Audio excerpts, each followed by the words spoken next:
Pues muchas noches, buenas noches y muchas gracias por estar aquí otra vez. Hoy cambiamos absolutamente de escenario, como veis estamos utilizando los extraordinarios recursos del Parlamento Europeo aquí en Estrasburgo. Vamos a sacarle un poco de partido al dinero público que se derrocha en otras cosas y vamos con un momento mágico.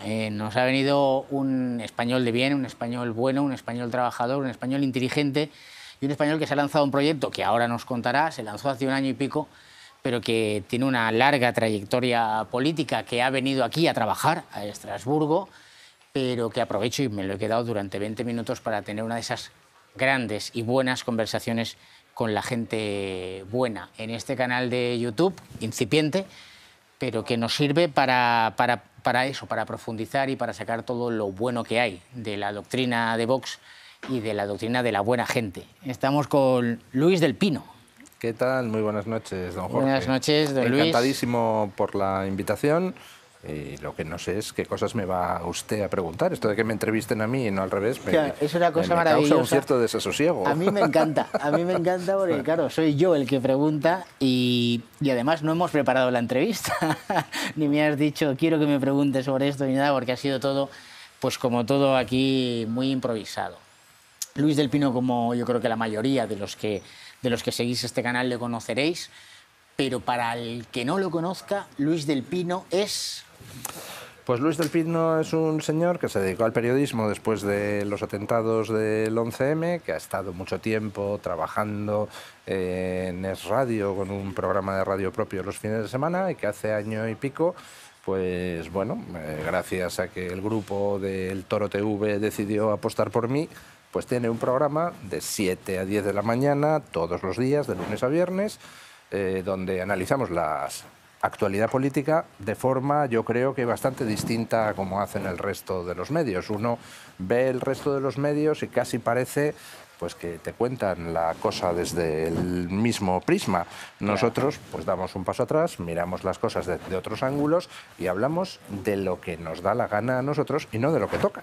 La siguiente pregunta que yo te haría es, de Luis del Pino, que sale en la Wikipedia, que le he estado mirando, ¿qué es verdad y qué es mentira? Dice la Wikipedia que tu mamá, tu madre, fue una de las primeras, o la primera mujer, puede ser, que trabajara en ABC o que... Fue la primera mujer que entró en plantilla en ABC, colaboradoras femeninas en ABC. Había habido antes, pero que entrara en nómina, es decir, contratada como el resto de los redactores, fue la primera mujer que entró en plantilla. Tú profesionalmente no has hecho periodismo, no has Yo no hice periodismo. Yo estudié ingeniería de telecomunicaciones, he estado trabajando como ingeniero pues desde el año 86 hasta el año 2006, sí, 20 años, dedicado a mis cosas, a diseñar chips, diseñar programas de ordenador, cosas por el estilo. Y el 11M te lanza a decir, necesito contar, ¿no?, las sí, cosas. El 11M, pues, o sea, para mí fue todo un shock, tanto el atentado en sí, como lo que posteriormente vi que fue una inmensísima manipulación y ocultación. Para mí, con una mentalidad un poco cuadriculada, era escandaloso que trataran de vendernos una versión del atentado que empezabas a rascar un poquito y salían incongruencias por todas partes. Dije, no, esto no puede ser. Alguien se tiene que meter a leerse hasta la última coma del sumario, porque aquí nadie se lee los sumarios, Sí. o nadie se leía por aquel entonces los sumarios. Y nada, me metí con ello y bueno, pues demostramos, más allá de toda duda razonable, que todo aquello era una inmensa basura. O sea, fue una versión oficial que se creó pues porque había que darle alguna explicación a la opinión pública. No le vas a decir, ha habido un atentado y no sé quién lo ha hecho. Tienes que decir algo, lo que sea. Y bueno, pues se creó una versión oficial que empiezas a rascar y no se sostiene por ningún lado. Pero bueno, fue lo que se decidió que había que contarle a la opinión pública y yo me dediqué a desmontar eso. Y a raíz de aquello fue como entré en el periodismo. ¿Aún cobras tu porcentaje de ese mínimo que cobran los autores de los libros por la venta de los enigmas del 11M? ¿No? Digo, porque es igual, pero a los jóvenes, esos que hace 21 años, efectivamente, pues aún no habían nacido y que del 11M han visto vídeos. Yo de don Luis del Pino no le conocía de nada absolutamente, pero el libro de los enigmas del 11M está en mi casa, porque a mí también me trastornó, lo he contado muchísimas veces, tanto me trastornó que me hice afiliado del Partido Popular después de los atentados, porque me pareció que la respuesta inducida por parte de los medios del pueblo español a los atentados, pues fue el mayor acto de inmoralidad y el inicio de una nueva fase, ¿no? Te dice, todo cambió con el 11M. No, yo creo que las cosas ya iban mal, pero es verdad que el 11M orientó muchísimas cosas, y entre los jóvenes, para quienes quieran saber un poco de lo que sucedió aquellos días, pues el libro de Don Luis de los Enigmas. Bueno, hay muchos otros mejores, claro, más elaborados, sí, porque aquel fue un libro muy por de ejemplo, urgencia. el libro de las cloacas del 11M de Ignacio López Bru está más actualizado que el mío. Hay un documental que sacó la gente de Terra Ignota, sí, que cuenta mucho de todas las patrañas de las investigaciones. Entonces, material para que alguien que no sepa qué fue aquello se informe, hay suficiente. Se lo decía porque lean, joder, si lo digo, para que lean un libro y que compren el libro de Luis del Pino. Y de ahí te viene decir que esa vena comunicativa la tienes de casa. La tengo de casa, supongo, por influencia familiar, pero vamos, mi incursión en el periodismo fue pues a raíz de los atentados del 11M, que como no había nadie investigando a fondo, pues decidí meterme, y poquito a poquito empecé a colaborar en algunos sitios, empecé a publicar algunas cosas en la revista Época, en una radio de la Sierra de Madrid que se llamaba City FM. Luego ya empecé a colaborar con Libertad Digital, con COPE, luego con Es Radio. Y bueno, pues en fin, ya aquello me llevó 100% al periodismo, abandonando todo lo que era la labor técnica, y al final pues he acabado de emprendedor, comentarista de la actualidad política. Y dice, ¿cómo has acabado en eso? Y dice, degenerando, ¿no? Como decía aquel torero. Dice, ¿cómo ha llegado un torero a gobernador civil? Y dice, degenerando. Efectivamente. Además, has citado medios que aquí queremos mucho en este canal, el Radio, Libertad Digital y Cadena COPE. Sobre todo, Cadena COPE le tenemos un cariño maravilloso como católicos que somos, o por lo menos que soy, como la cadena COPE hace radio para otros, pero no para los católicos. Y ahora eres un emprendedor, en realidad, porque te lanzas a un proyecto, empezar una radio de 7 de la mañana a 10 de la mañana, con todos los supuestos grandes monstruos y gurús de la comunicación a esa misma hora. Es un gran reto, ¿no? Puestos a competir, se compite con los grandes, qué narices, ¿no? Oye, ¿a qué hora te despiertas? ¿A qué hora te despiertas? A las 4:15 todos los días. 4:15 de la mañana. Yo no entiendo cómo uno se puede despertar a las 4:15. Entonces, ¿te vas a dormir a las 9? Me voy a dormir a las 9, sí. 9. 9, apago la luz a las 9:30, o sea, bueno, vengo a dormir 6 horas y media, un poquito más, un poquito menos. Suficiente. Luego, si acaso, cuando vuelvo a casa antes de comer, me echo 20 minutos de siesta y ya está. 5:30 en la redacción o 6 en la redacción. ¿Cómo? No, a la redacción yo dejo mandado el guión a mi gente, a la gente de mi equipo, a eso de las 6, y a la redacción llego a las 7 menos cuarto. Llega justito para empezar. Es un trabajo muy duro, y además que estás contando con gente muy valiente, porque lanzarse con Luis del Pino, aunque sea de tertuliano, de colaborador tuyo... Hace falta que sea gente muy valiente, pero luego es que nos lo pasamos muy bien. Sí. Es decir, nos llevamos muy bien en el equipo.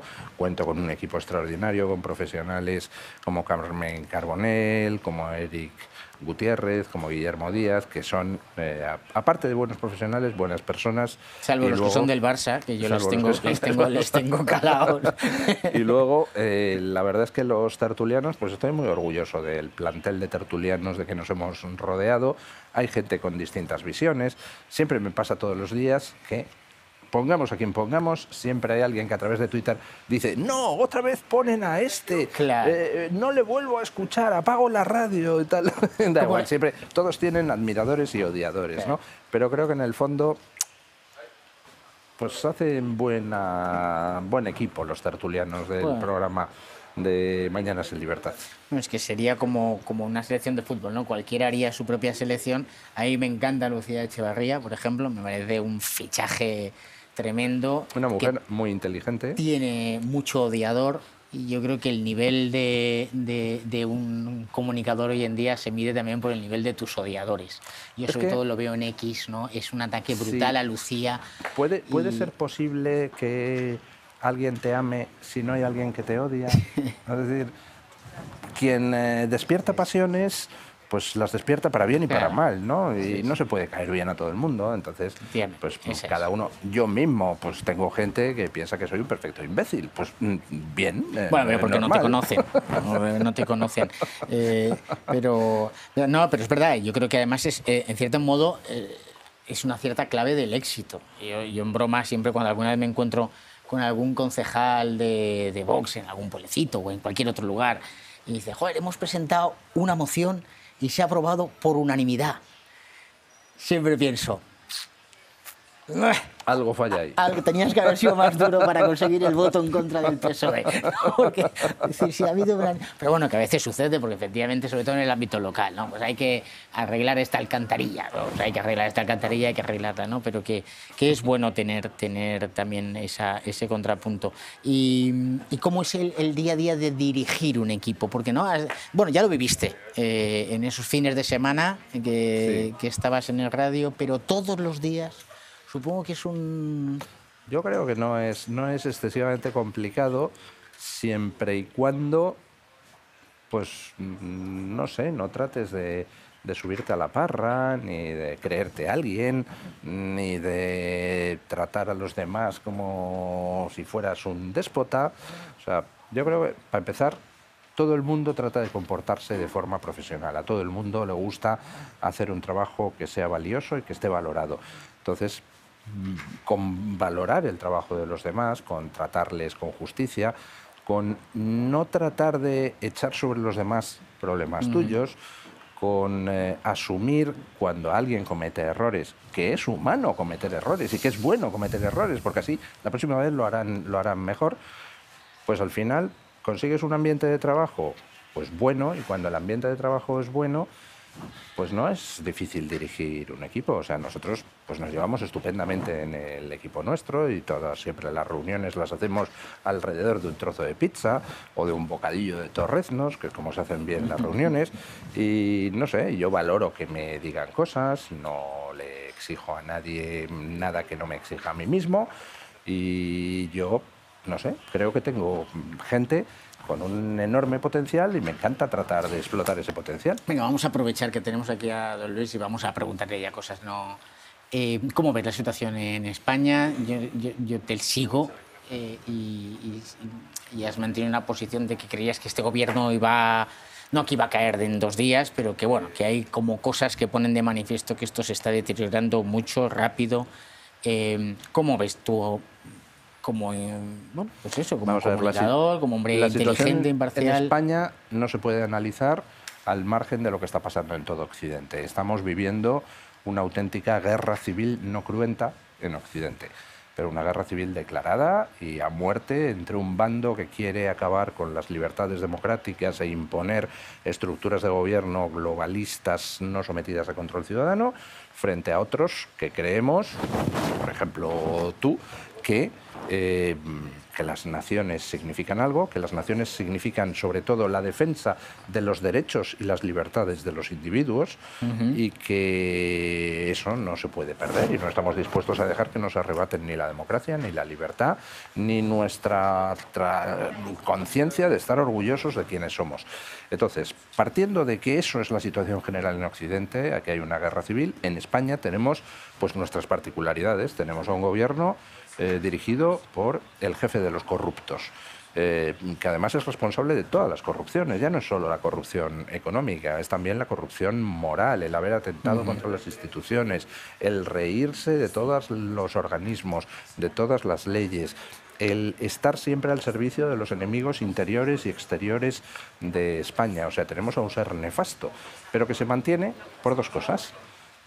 Uno, porque tiene enfrente a otro señor, que es Alberto Núñez Feijóo, que es el que está en el otro lado del tándem y que no está dispuesto a tratar de empujar para que caiga Sánchez, porque en realidad tienen una coalición en todo Occidente, esas 2 fuerzas, el conservadurismo clásico y la izquierda, como aquí. En este sitio. Y luego, la segunda razón por la que Sánchez no cae es porque Sánchez cuenta con apoyo internacional. Sánchez es alguien que es útil a quienes en estos momentos gobiernan la Unión Europea. Por ejemplo, ¿por qué?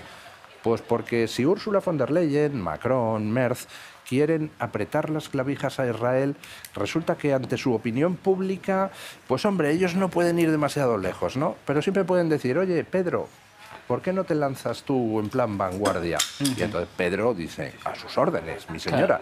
Y entonces coge y es el más antisemita de todos y es el que hace de rompehielos y luego ya los otros van detrás y Pedro Sánchez reconoce el Estado palestino y ya luego los otros, un mesecito después, pues pueden reconocerlo así, pero condicionalmente.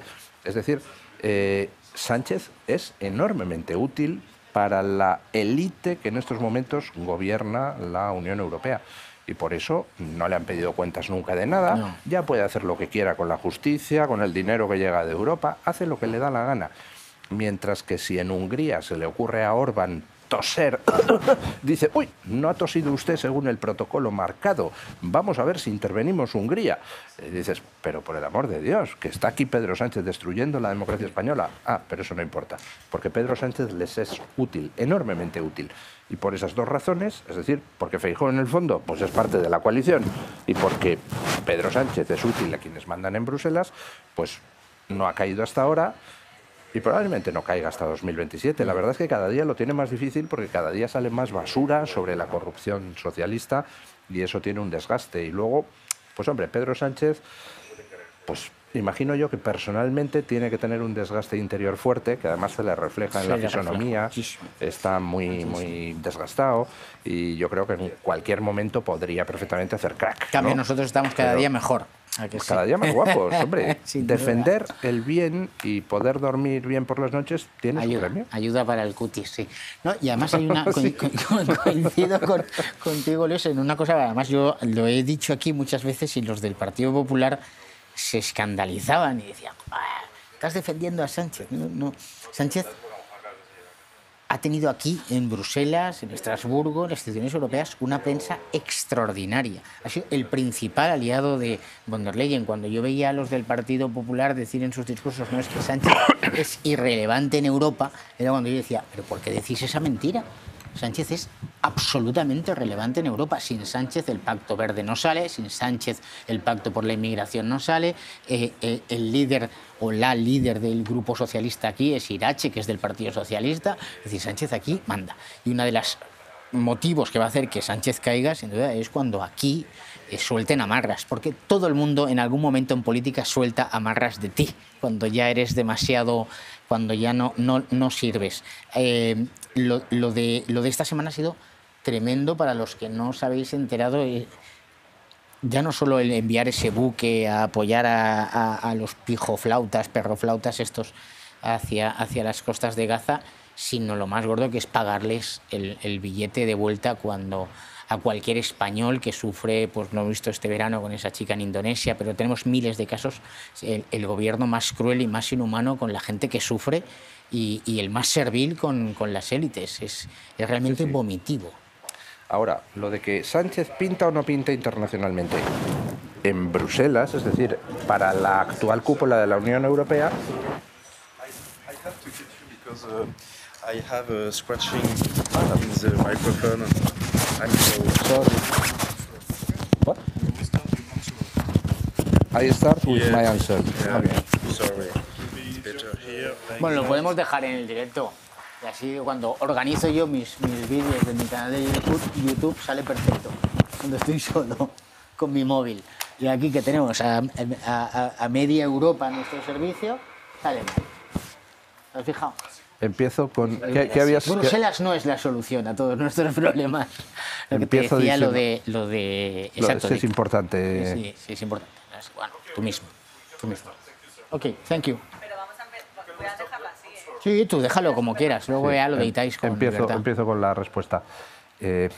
La verdad es que es una pregunta interesante. ¿Es Sánchez importante internacionalmente? Yo creo que hay que hacer una diferenciación. Para la actual cúpula gobernante de Bruselas, es decir, para Ursula von der Leyen, básicamente, Sánchez es fundamental. Para la gente tipo Macron, Sánchez es fundamental. Ahora, tú sales de la cúpula de la Unión Europea, te metes en otros organismos internacionales serios, que ahí ya Sánchez no pinta nada. Reunión de la OTAN para discutir qué pasa con Ucrania. No le invitan a Sánchez. Cualquier organismo donde Estados Unidos marque la pauta. Por ejemplo, estas reuniones ad hoc que ha convocado Donald Trump para ver qué pasaba con Gaza, con Ucrania, a ninguna le invitan, porque Sánchez realmente es un don nadie. La poca importancia que puede tener de cara a la Unión Europea es porque es un buen criado. Claro, punto. efectivamente. Entonces, ¿para qué va a invitar a alguien a una reunión internacional, aparte de la Unión Europea, dirigida por alguien fuera de la Unión Europea, al criado? Ya invitas a Ursula von der Leyen, si la invitas, que ya estamos viendo que Donald Trump en bastantes ocasiones está dejando de lado a la cúpula de la Unión Europea porque sabe bien de qué van, ¿no? Oye, y vamos a ir concluyendo, ¿no? Porque yo creo que se nos acaba el tiempo, 20 minutos. A mí hay una de las cosas que más me preocupa, bueno, me preocupa, en realidad tampoco me preocupa mucho, me ocupa a veces en las conversaciones, porque me preguntan a mí, españoles de a pie que me ven o lo que sea, y me preguntan a mí, y como si yo tuviese la respuesta, ¿qué pasa en los medios de comunicación de la derecha, del centro derecha, ponga usted las comillas en España, donde sabemos positivamente que tienen una determinada opinión, pero cuando se ponen delante de un micro o cuando se ponen delante del ordenador para escribir el artículo, esa libertad que hay en Radio Libertad desaparece en muchísimas ocasiones. ¿Qué es lo que sucede con ese opinador, ese...? Pues muy sencillo. ¿De qué vivimos en Radio Libertad? Pues de dos cosas. De los pocos anunciantes que tenemos, que se atreven a anunciarse con nosotros. Por cierto, los que se anuncian con nosotros les van estupendamente las campañas comerciales. Así que si alguien se anima, pues que lo haga. Ay, ya sabe. Pero, y luego de la gente del club de amigos del Toro TV, gente que podía escucharnos gratis, pero dice, no, yo quiero ayudar a que esto lo escuche cada vez más gente. Y con una pequeña cuota al mes, pues nos ayudan a eso. Nosotros no vivimos de las subvenciones del Estado ni de las comunidades autónomas. Ahora miremos alrededor y veamos cuántos medios son como nosotros. Que son a lo mejor hay otro o dos más pequeñitos. Sí. El resto viven todos de la publicidad institucional que dan el gobierno y las comunidades autónomas y las subvenciones que dan el gobierno y las comunidades autónomas, y nadie muerde la mano que le da de comer, con lo cual si resulta que hay que alinearse pues para criticar a Israel porque es que lo están haciendo el PP y el PSOE, pues entonces quienes trabajan en esos medios no tienen otro remedio que adecuar su línea editorial a eso, y a lo mejor ellos en su foro interno dicen, pero oiga, es que yo estoy con Israel, pero da igual, mi medio tiene que obedecer lo que dicen los señoritos y por tanto pues a criticar a Israel porque al final hay que comer. ¿Podemos echárselo en cara a los periodistas individuales? Hombre, pues algunos sí, hay mucho jeta, hay mucho lametraseros, pero luego hay mucho que lo que tiene es necesidad de llevar un sueldo a casa todos los meses porque tiene 1, 2, 3 hijos o 2 exmujeres y tiene que alimentar muchas bocas. Entonces, pues yo a veces entiendo que la gente termine teniendo que hacer cosas que no quiere, pero a esa gente yo le diría, chicos, si puedes, sal huyendo, porque los medios que están al servicio del poder no son medios de comunicación, son medios de propaganda. Fenomenal. Pues mira, Luis del Pino, aquí lo tenemos, un valiente, la verdad, un hombre que se hace emprendedor, ya talludito, y se lanza a un proyecto, porque él estaba muy cómodo, digamos, en el aparataje de un medio con muchos años y con mucho dinero público en juego. Una alegría que esté aquí con nosotros aquí en Estrasburgo, una alegría haberle podido preguntar, y nos quedamos con nadie muerde la mano que le da de comer. Y cuando ustedes tengan alguna duda, se meten en Google y ponen el medio ese que no les gusta o que de repente les ha chirriado algo, subvenciones públicas. Y ahí les saldrá en Google o en cualquier aplicación de inteligencia artificial si ese medio recibe o no dinero público, y así entenderá muchísimas de las cuestiones. La libertad es algo que se vive, como la vive Luis del Pino en su programa, todos los lunes de 7 a 10, Radio Libertad, las mañanas en libertad, del grupo el Toro TV. Toro TV. Y como la vivo yo aquí, que gracias a que tengo un verificado y soy político, pues no me cierran el canal, tengo un poquito más de protección de otros españoles que a lo mejor les cierran el canal con lo que decimos aquí. Y nada, que muchísimas gracias, que seguiremos mañana con alguna otra gran conversación, que mañana nos oirán, aunque esto se va a solapar, en las mañanas en libertad con Luis del Pino, que le den me gusta, que lo difundan, que hoy tenemos a Luis del Pino y mañana podemos tener a Tucker Carlson o alguna cosa de estas, a las grandes estrellas de la comunicación. Y como sé que se conocen, que luego esto lo ve Javier García Isaac y se enfada y dice, joder, así como habla Javier, que yo estoy en Informa Radio y a la misma hora. Bueno, pues entonces se turnan de lunes a viernes, pueden ir turnando, pueden estar de 7 a 7 y media, de 7 y media a 8, de 8 a 8 y media, pero no escuchen a quienes ustedes saben que no tienen que escucharle. Y no voy a decir ningún nombre, pero ustedes saben la persona o las personas a las que me refiero. Tienen muchísimas más opciones, entre ellas Luis del Pino, de 7 a 10 de la mañana, información completa y información en libertad. Seguimos luchando todos unidos para desmontar esto y hacer una Europa de libertades, una Europa de naciones y una Europa donde podamos decir todo lo que nos dé la gana, sin miedo a que Úrsula o cualquier burócrata le dé al encendido y nos apague. Un abrazo y seguimos luchando.